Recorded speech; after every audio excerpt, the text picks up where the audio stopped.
This is the Superpower Radio Show with your host, Brenda Major. And Mia Dawson. so, listeners, if you're a caregiver or a friend or a relative of someone who is neurodivergent, you're in the right place. And maybe you felt a little bit out of the ordinary yourself. Perhaps you feel a little bit different than the neurotypical person. Then again, you're in the right place. This show is designed to give support and care, a little break, and some humor to folks who are challenged by autism and other disorders. Now, we call those challenges superpowers because of the insights and the gifts that they reveal in all of us. Now, Mia, you had an opportunity to meet our special guest. So can you tell us a little bit about that? Yeah, it was kind of I say it was a God moment because I was on social media on our radio station, Superpower Radio, and I usually never go on to check it. And I checked it and I seen I had a message from this wonderful young lady who wanted to know more information about our show. And so I was kind of like, this is interesting. And so I kind of went digging around and doing all that. And we met. I went to her summit virtually and it was awesome. Wow. So I wanted her to be on our show. So wonderful audience. Meet my new friend, Miss Sara Bradford. Hi. Oh, thank Sarah, you guys. Welcome to the Superpower Radio Show. Thanks for having me. I'm so excited to be here, and it's going to be fun. I can already tell it's going to be a lot of fun, and this is going to be a great connection and relationship moving forward. We are so excited. Thank you so much for reaching out. We so appreciate it. Yes. You know, everybody we have the fortunate opportunity to talk with on our show has an incredible story. And I always say, listeners, get your pens out. You're not going to believe this one, but and everyone is better, but just more incredible than the one before. And just in hearing your story and watching some of the podcasts where you were featured, I'm just thinking, okay, I could just like listen forever. Yes. Tell us about, you know, your incredible journey and how you ended up on this platform. Oh my goodness. Well, I'll wrap it up as, into a nice little package. Definitely, I am late diagnosed autistic. I'll start with that when I was 45. And I now know that I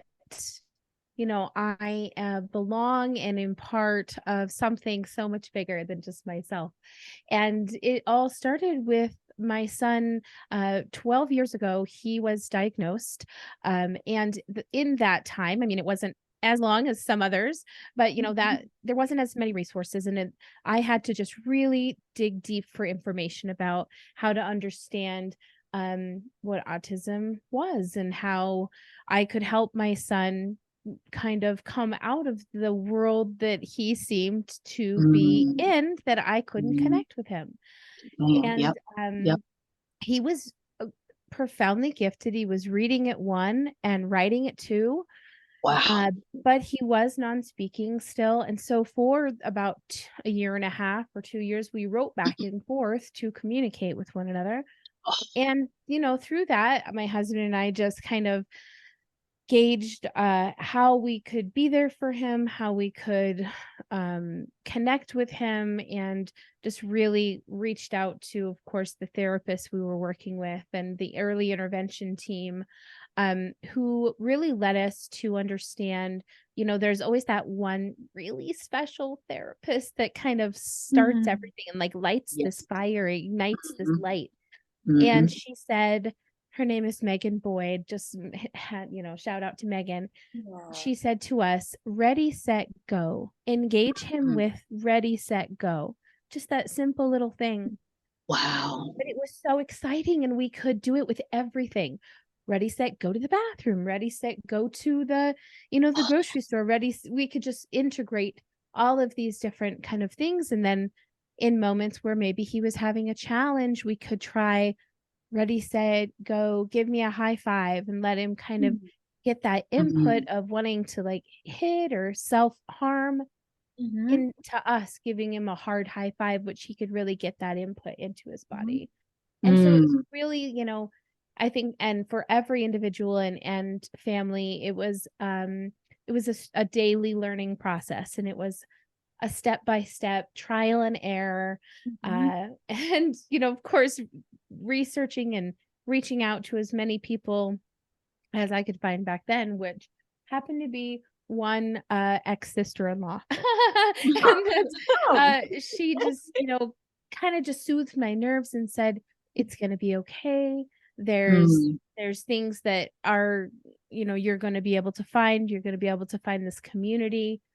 And I just, kind of started my search. And in the next 6 years to come, we would find out that my husband, our daughter, who I was pregnant with at the time of his diagnosis, she was 8 when she received her diagnosis through the school psychologist. Wow. We knew that she was dyslexic, but at the time we kind of wondered, and maybe she's autistic, but we didn't really know how it presented in girls very much. And so that was such a different learning curve that I went on. Again, research, talk to all these girls and do all this other things. And at this time, I've already been able to kind of establish more community resources or connections in the community. And so I've been able to kind of get people that I can get some good information from. So but with my son, through diet changes, really, and at the very beginning, he started to speak. And like I said, he had been writing and reading super early, and he had this huge vocabulary. And so it was like 50 words in the first week that just started coming out, like gorilla, elevator, couch,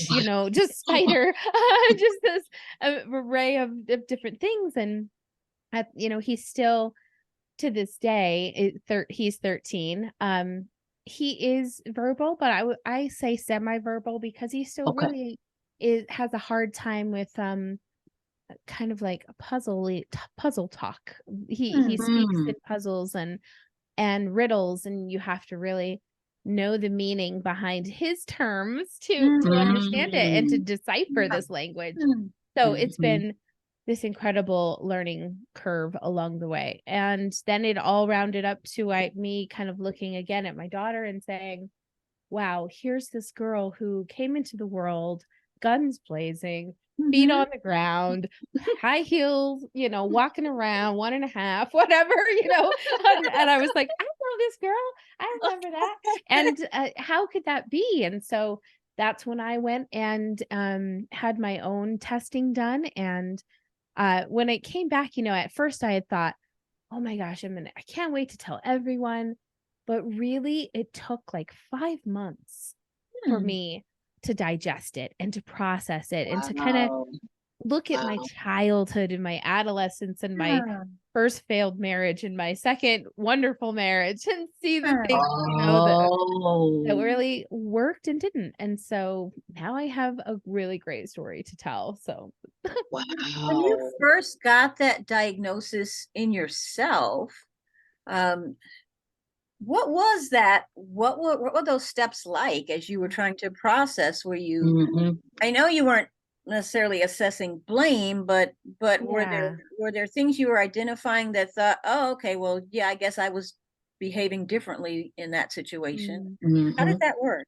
Yeah, I finally, and I think that watching my husband go through the process first and being by his side and being able to kind of gauge how he took in information or he processed it maybe helped me be a little bit more or using his as a soundboard and really helping each other through the process. But yeah, I think that naturally you introspect and you think, oh my gosh, so that's why I was afraid of garbage trucks for 40 years, and I've just now gotten over it last Thursday, or and what the heck? and all of these interesting things with sensitivity of touch, especially Um, during, women's time. And so those types of uh, things really clued me into, mm, okay, this is about the chemicals going on inside me. This isn't mhm. something that is against anyone else or about Yes. anybody else Yes. personally, or Yes. this is Yes. just literally my process my body is going through, and Mhm. we all need to respect it. Yeah, And big in that process, though, it's brought us so close together as a family. I think when we when we got our daughter's diagnosis, we had kind of talked about and, joke, but not in a joking way. Like, do we get Mhm. her a cake? Like, how do we welcome Yeah. her to the autism spectrum family? And I hadn't yet gotten a diagnosis, but it was still so exciting for her to then feel another part of something she was accepted in, Uh, she was being understood by. And I think us as parents, we have a 23-year-old who is undiagnosed. Um, and so I can't really speak for her. I won't, because she's an adult, and mhm. I'll respect that. But we also learned so much in that first 10 years of raising her. And then, a decade later had our other two. Mhm. And there was so many takeaways as to, okay, well, this might be what we can work on. These might be things that, wow, that was no go. Like, don't do that again. Yeah. And you learn that, in life, you Yeah. progress through those things. But I think as a couple and as parents, we were able to really like put our all into our children. And especially, I have to give my husband credit because he grew up with a sister with Down syndrome. And I Oh, think wow. that Okay. his heart is just so, like, always in the right place. It's always coming from this place of patience and like love. And Mm, for him, I think he helped me to understand the process was something we were going to get through for the rest of our lives, just like we did with his sister, So, yeah, I think that was your that was, parents, what did your parents think? After, I mean, yeah. that's like, did they pick up something earlier? Did they Oh, think, hey, is gosh. this what, how did they take Well, it? I would say that growing up, I was an only child to Oh, Air Force fighter pilot father Okay. and oh, a nurse, a mother who is a nurse. And so okay. we have this like hardworking, brilliant, Mm-hmm. risk Mm-hmm. taking father, and then this like caretaking, nurturing, looking after others mother. Yeah, and Mm, they were very, very career minded and dedicated. okay. So, I was definitely like a latchkey kid, and Okay. spent a lot of time alone. And so I think that you Ah, kind of grow up a lot, and in a place where in the 90s, 80s and 90s, there wasn't like, oh, she definitely has autism. right, There was no right. way to Right. tell. And Yep. I don't think that I needed support the way my child does in school. Ah, I was a really fast reader. This is where the line, I draw the line, or I'm not draw it, but walk the line rather, is mm-hmm. friendships. And that I Mm. always was friends with everyone, but not really Okay. friends with anyone, if that makes some sense. Ah, that Never does. like Oh, That does. special one, or, maybe once in a while there was like one friend. But it was Ah, always this loneliness and this like, wow. where do I belong? I don't have anyone. And, I think as an Wow. only child, you kind of wallow in that sometimes, yes. probably. Yeah. But Right. when I built my own family and created what, we have now, unfortunately, our parents, they didn't understand at first anything about autism, and they were Okay. hesitant to be open to understanding. Hmm. Okay. And so there was a lot of lost relationships and a lot of lost time during that 10-year Okay. period with our son. And Okay. I would say my mom and I are really close now today. And Mm-hmm. me finding out and being able to show her directly on a piece of paper, Yeah, yeah. she was like, okay. And I think that she's come around so much more since then. So it's been That's a process, but it was definitely was like an island of four for many, many years. Oh, yeah. wow. And we Wow. really learned how to connect as a family and to be with one another and things Mhm, and our pets and, but mhm, mhm.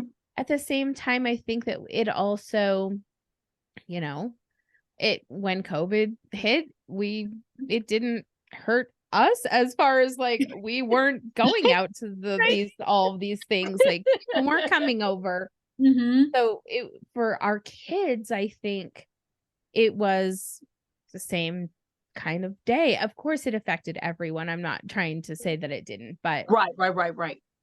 we were a But little more it was different because you were already you guys were already used to it, basically. comfortable. Yeah, Yeah, yeah, exactly. Mm-hmm. yeah.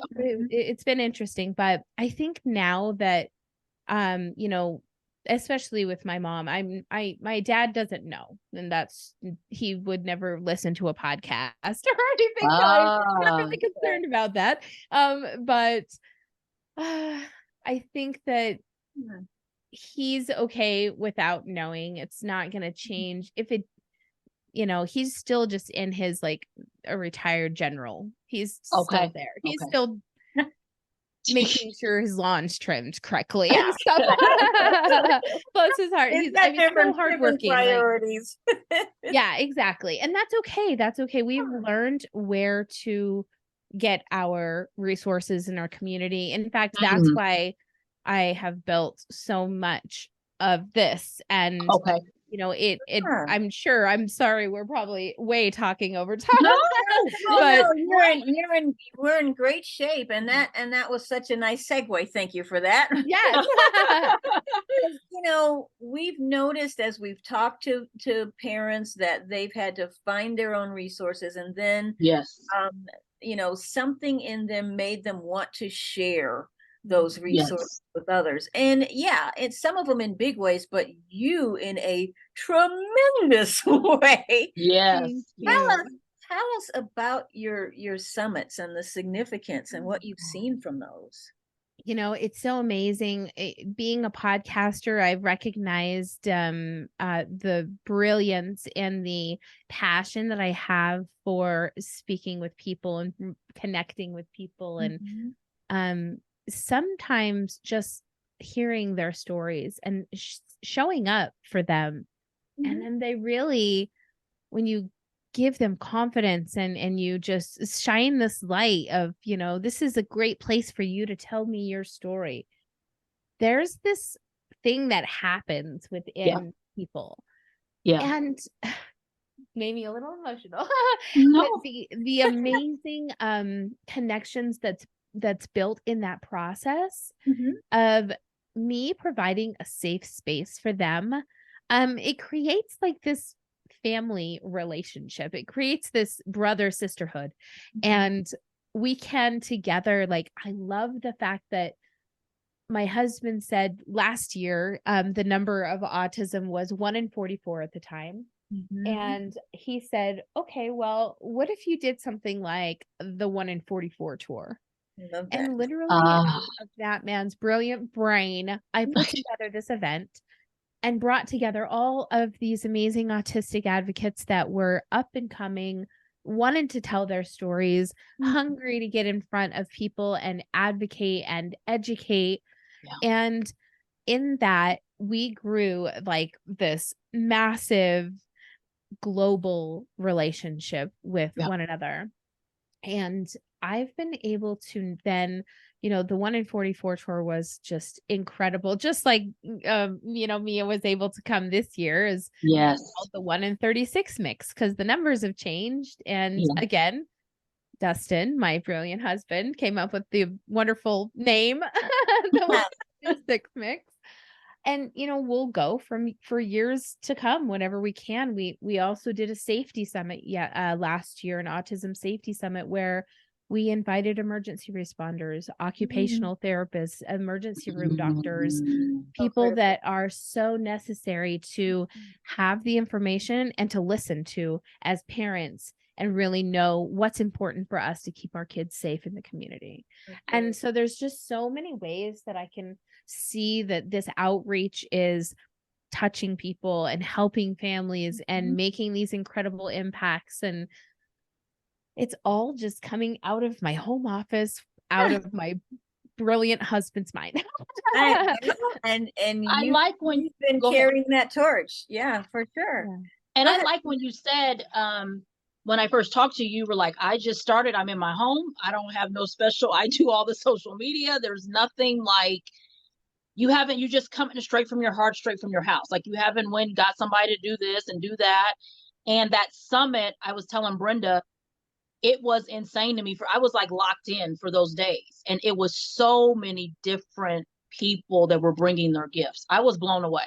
I was texting Brenda like, oh my gosh, this person's playing music. This person's doing this person, like, and you brought all those together because you kind of feel like being a mom of a kid on the spectrum, you kind of feel like you are out there by yourself, or there's not a lot of I want to see the joy and the beauty.